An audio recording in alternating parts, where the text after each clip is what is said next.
ஓம் சரவணபவாய நமக. அனைவருக்கும் வணக்கம். இப்போ பார்க்குறது என்ன அப்படின்னு பார்த்தீங்கன்னா, வருகின்ற 2025ஆம் ஆண்டோட குரு பயிற்சி பலன்கள் பற்றி தான் நம்ம இப்போ பார்க்க போகிறோம்.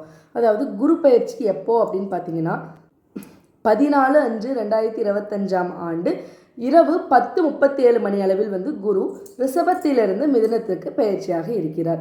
குரு பெயர்ச்சி அப்படின்னாலே ஒரு வருட காலம் அப்படின்னு நம்ம எல்லாத்துக்குமே தெரியும். குரு மிதுனத்திலிருந்து கடகத்திற்கு ஒரு 49 நாட்கள் 49 நாட்கள் வரைக்கும் அதிசார பயிற்சியிலிருந்து பின்பு மீண்டும் மிதுனத்துக்கே வக்கரகதி பெறுவார். அதாவது அக்டோபர் 18லேருந்து டிசம்பர் 5 வரைக்கும் கடகத்தில் சஞ்சாரிப்பார். அப்புறம் டிசம்பர் 5க்கு மேலே மீண்டும் மிதுனத்திலேயே பயிற்சியாக இருப்பார். இதுதான் இந்த மாதிரி தான் ஒரு வருட காலத்தில் குரு பயிற்சி நிகழும்.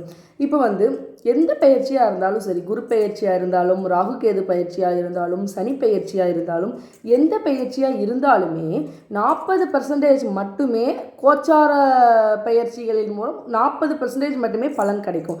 மீதி 60% அப்படின்னு பார்த்தீங்கன்னா தனிப்பட்ட ஜாதகரின் ஜாதக அமைப்பை பொறுத்தும் நடப்பு தசாபுத்தியை வச்சுருந்தா அவங்களோட பலாப்பலன்கள் மாறுபடும். குரு எந்தெந்த வீடுகளில் இருந்தால் சுப பலன்களும் எந்தெந்த வீடுகளில் அசுப பலன்களும் தரும் அப்படின்னு பார்த்தீங்கன்னா, சுப பலன்கள் அப்படின்னு பார்த்தீங்கன்னா 2ஆம் இடம், 5ஆம் இடம், 7ஆம் இடம், 9ஆம் இடம், 11ஆம் இடத்துல ஒரு சுப பலன்களை தரும். அசுப பலன்கள் அப்படின்னு பார்த்தீங்கன்னா 3, 4, 6, 8, 10, 12 இதுலாம் ஓரளவு சுமாரான பலன்கள் தான் தரும். இப்போ நம்ம மிதுன ராசிக்காரர்களுக்கு இந்த வருட குரு பயிற்சி பலன் எப்படி இருக்குது அப்படின்னு நம்ம பார்க்கலாம்.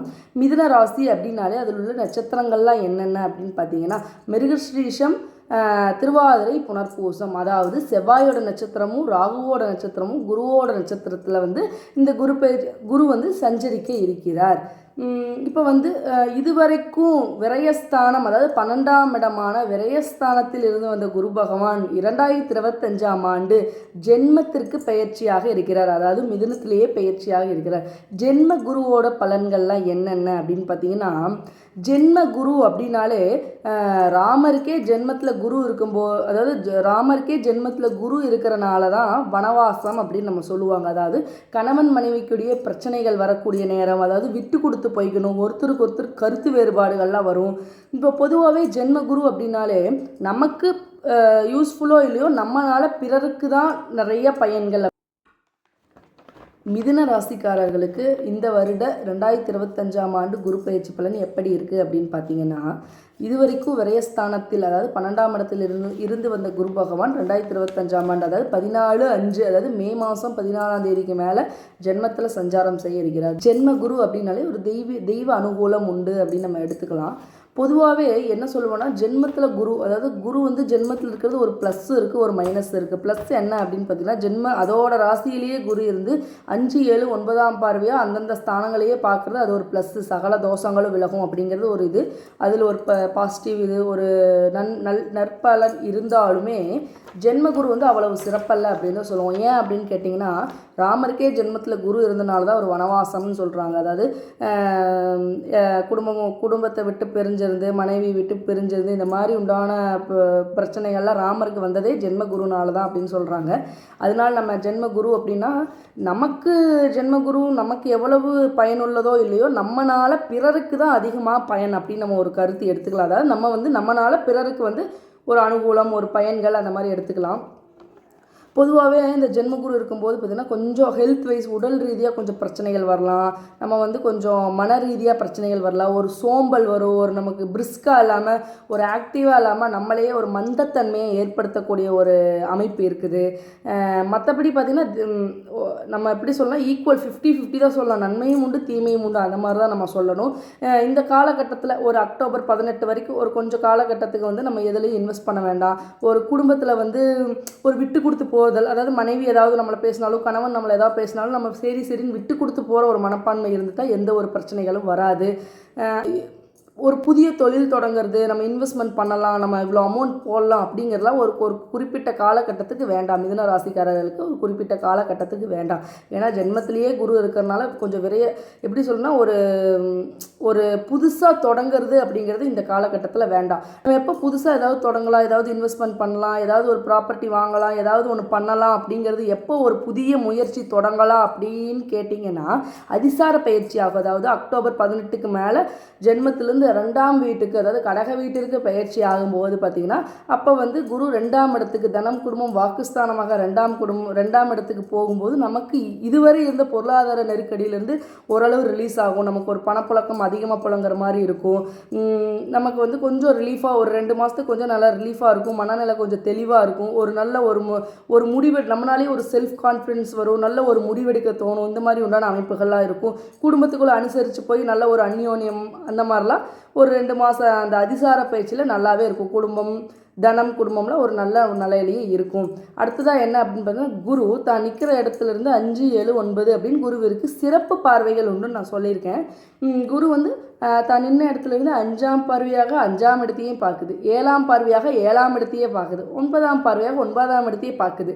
இதுதான் ஒரு பெரிய ப்ளஸ், ஒரு நல்ல ஒரு பாசிட்டிவ்னா இது ஒன்று ரொம்ப நல்லது. இந்த மாதிரி ஒரு அமைப்பு இருந்தால் ரொம்ப ஒரு அருமையான ஒரு அமைப்பு அப்படின்னு நம்ம சொல்லலாம். இப்போது 5ஆம் இடம் அப்படின்னு பார்த்திங்கன்னா பூர்வ புண்ணியஸ்தானம், புத்திரஸ்தானம்னு சொல்லலாம். 5ஆம் இடம் நம்ம மூதாதையர்களை குறிக்கிறது 5ஆம் இடம். அடுத்தது பூர்வீக இடம், பூர்வீக சொத்து, இதெல்லாமே குறிக்கிறது 5ஆம் இடம். 7ஆம் இடம் அப்படின்னு பார்த்திங்கன்னா கலத்திரஸ்தானம் சொல்லுவோம். மனைவியாக இருந்தால் கணவனை குறிக்கும், கணவனாக இருந்தால் மனைவியை குறிக்கும். மேற்படிப்பு, கூட்டு தொழில், காதல், அந்யோன்யம், இது எல்லாமே 7ஆம் இடத்தை குறிக்கும். ஏற்றுமதி இறக்குமதி இது எல்லாமே 7ஆம் இடத்தை குறிக்கும். அடுத்து வந்து 9ஆம் இடம் அப்படின்னா பாக்கியஸ்தானம், தந்தையோட தந்தைக்கும் அவங்களுக்கும் உள்ள ஒரு ரிலேஷன்ஷிப், இது எல்லாமே இந்த 9ஆம் இடம் குறிக்கும். ஆன்மீகம், இது எல்லாமே இந்த 9ஆம் இடம் குறிக்கும். ஜென்மத்தில் இருக்க குரு 5ஆம் பார்வையாக 5ஆம் இடத்தையே பார்க்கறனால இதுவரை வந்து குழந்தை தடை இருக்குது. அதாவது குழந்தைக்காக வெயிட் பண்ணிட்டு இருக்கவங்களுக்கு குழந்தை பாக்கியம் கிடைக்கிறதுக்கு உண்டான ஒரு நல்ல ஒரு வாய்ப்பு.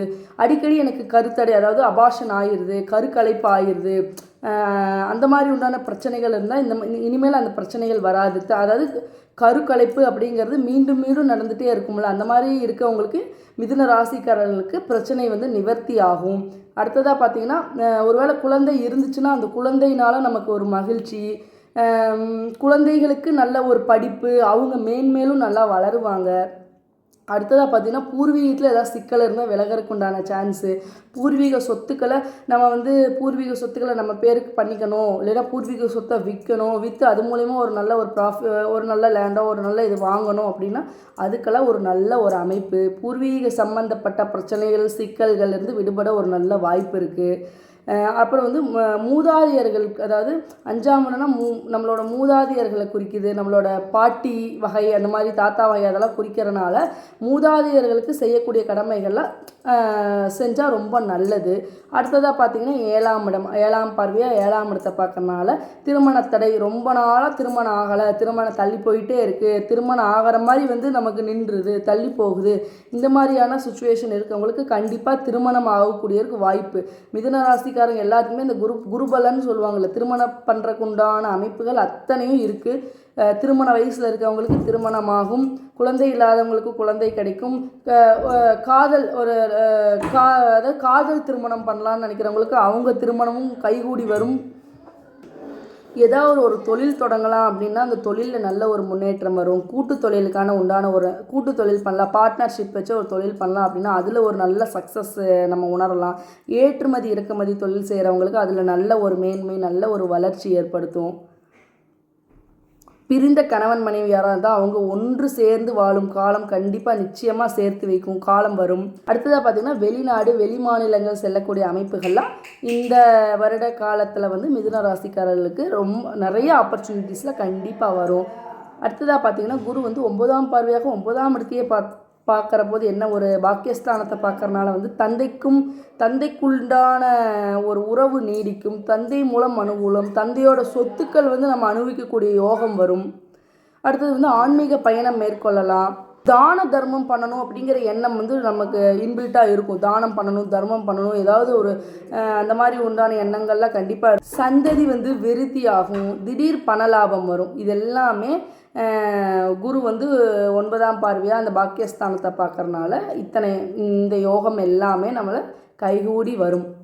மிதுன ராசிக்கு இந்த வருட குரு பயிற்சி பலன் ரொம்ப சிறப்பாகவே நல்லாவே இருக்குது, சூப்பராக இருக்குது. ஆனால் ஜென்மத்தில் இருக்க குரு மட்டும் உடலாதிபதி கொஞ்சம் பாதிக்கும், கொஞ்சம் மன ரீதியாகவும் பிரச்சனைகள் வரும், வீண் அலைச்சல் வரும், அவ்வளோதான். மற்றபடி குரு பயிற்சி ரொம்ப நல்லா இருக்குது.